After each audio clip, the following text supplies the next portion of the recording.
பொது காலம் 26ஆம் வாரம் சனிக்கிழமை. லூக்கா நற்செய்தி இயல் 10 இறை சொற்றொடர்கள் 17 முதல் 24 முடிய. இன்றைய மறையுரை சிந்தனை வழங்குபவர் மறைத்திருமரி அந்தோனிராஜ், பாளையங்கோட்டை மறை மாவட்டம்.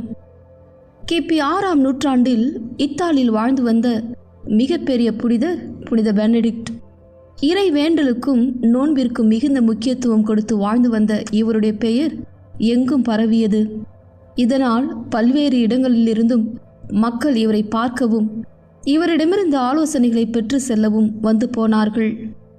இதை கண்ட பிளாரண்டியூஸ் என்ற துறவியின் உள்ளத்தில் பெனடிக்ட் மீது வெறுப்பும் பொறாமையும் ஏற்பட்டன. இதனால் அவர் பெனடிக்டை எப்படியாவது ஒழித்து கட்ட வேண்டும் என்று சூழ்ச்சி செய்தார். இதைத் தொடர்ந்து அவர் ரொட்டியில் நஞ்சு தடவி அதை பெனடிக்டிடம் கொண்டு வந்து சாப்பிட சொன்னார்.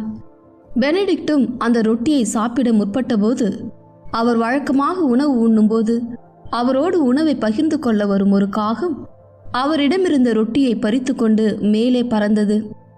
பெனடிக்ட் ஒன்றும் புரியாமல் விழித்தார். வழக்கமாக இந்த காகம் நம்மிடமிருந்து உணவை பெறதானே செய்யும், இன்றைக்கு ஏன் அது நம்மிடமிருந்து ரொட்டியை பறித்து சென்றது என்று தீவிரமாக யோசிக்க தொடங்கினார்.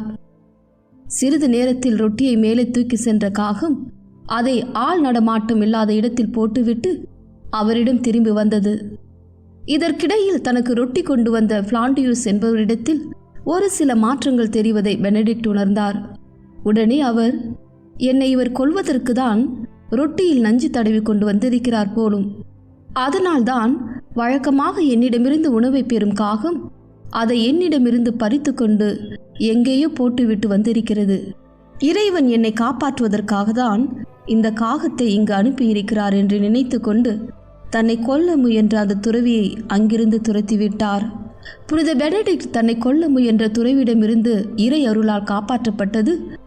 உங்களுக்கு எதுவுமே தீங்கு இழைக்காது என்று இன்றைய நற்செய்தியில் இயேசு கூறும் வார்த்தைகளை நமக்கு நினைவுபடுத்துவதாக இருக்கின்றது. இயேசு இந்த வார்த்தைகளை எத்தகைய சூழ்நிலையில் பேசினார், இவ்வார்த்தைகள் நமக்கு என்ன உண்மையை வெளிப்படுத்துகின்றன என்பன குறித்து நாம் சிந்தித்து பார்ப்போம். மகிழ்வுடன் திரும்பி வந்த 72 சீடர்கள். இன்றைய நற்செய்தியில் இயேசுவால் பணித்தலங்களுக்கு அனுப்பி வைக்கப்பட்ட 72 சீடர்கள் பணித்தலங்களுக்கு சென்றுவிட்டு திரும்பி வருவதை குறித்து நாம் வாசிக்கிறோம். அவ்வாறு அவர்கள் திரும்பி வருகின்ற பொழுது மகிழ்வுடன் திரும்பி வருவதாகவும் நாம் வாசிக்கிறோம். அவர்கள் மகிழ்வுடன் திரும்பி வந்ததற்கான காரணம் இன்றைய நற்செய்தி வாசகத்தில் சொல்லப்படுகின்றது. பேய்களை ஓட்ட அதிகாரம் கொடுக்கப்பட்டு பணித்தலங்களுக்கு அனுப்பி வைக்கப்பட்ட சீடர்கள் தங்களுக்கு கொடுக்கப்பட்ட அதிகாரத்தை கொண்டு பேய்களை ஓட்டிய பொழுது அவைகளும் அவர்களுக்கு அடிபணிகின்றன. அதனாலேயே அவர்கள் மகிழ்வோடு பணித்தலங்களிலிருந்து திரும்பி வருகிறார்கள். அப்பொழுதுதான் இயேசு, உங்களுக்கு எதுவுமே தீங்கு விளைவிக்காது என்று கூறுகின்றார். உங்கள் பெயர்கள் விண்ணகத்தில் எழுதப்பட்டிருக்கின்றன என்பது பற்றியே மகிழுங்கள். சீடர்கள் பேய்கள் தங்களுக்கு அடிபடுகின்றன என்று நினைத்து மகிழ்ந்திருக்கும் போது இயேசு அவர்களிடம், உங்கள் பெயர்கள் விண்ணகத்தில் எழுதப்பட்டிருக்கின்றன என்பது பற்றியே மகிழுங்கள் என்று கூறுகிறார். இயேசு இவ்வாறு சொல்வதற்கு 2 முதன்மையான காரணங்கள் இருக்கின்றன. ஒன்று, சீடர்கள் தங்களுக்கு பேய்கள் கூட அடிபணிகின்றன என்று அதையே நினைத்து கொண்டிருக்கும் போது அது அவருடைய உள்ளத்தில் செருக்கையும் ஆணவத்தையும் வரவழைக்கும். அதனால் இயேசு, தீய ஆவிகள் உங்களுக்கு அடிபடுகின்றன என்பது பற்றி மகிழ வேண்டாம் என்கிறார். 2, ஒருவருடைய பெயர் விண்ணகத்தில் எழுதப்பட்டிருப்பது என்பது மிகப்பெரிய பேறு. திருவெளிப்பாடு நூலில் நகரின் மதில் 12 அடிக்கற்களை கொண்டிருந்தது. அவற்றில் ஆட்டுக்குட்டின் 12 திருத்தூதர்களின் பெயர்களும் எழுதப்பட்டிருந்தன என்று வாசிக்கிறோம். திருவெளிப்பாடு 7:21, இறை சொற்றொடர் 14. இதன் மூலம் சீடர்கள் விண்ணகத்தில் தங்கள் பெயர்கள் எழுதப்பட்டிருப்பதை நினைத்து மகிழும்போது அவருடைய உள்ளத்தில் ஆணவம் அல்ல, அமைதியும் மன நிறைவும் பிறக்கும் என்பதால் அப்படி கூறுகிறார் இயேசு. நாமும் கூட பல வேளைகளில் சீடர்களைப் போன்று ஒரு சில செயல்களை செய்துவிட்டு எல்லாம் என்னால் தான் ஆனது என்று ஆணவத்தில் ஆடலாம். உண்மையில் ஆட்சியும் புகழும் இறைவனுக்கு உரியவை. எனவே நாம் மிகுந்த தாட்சியோடு இறைப்பணியை செய்வோம்.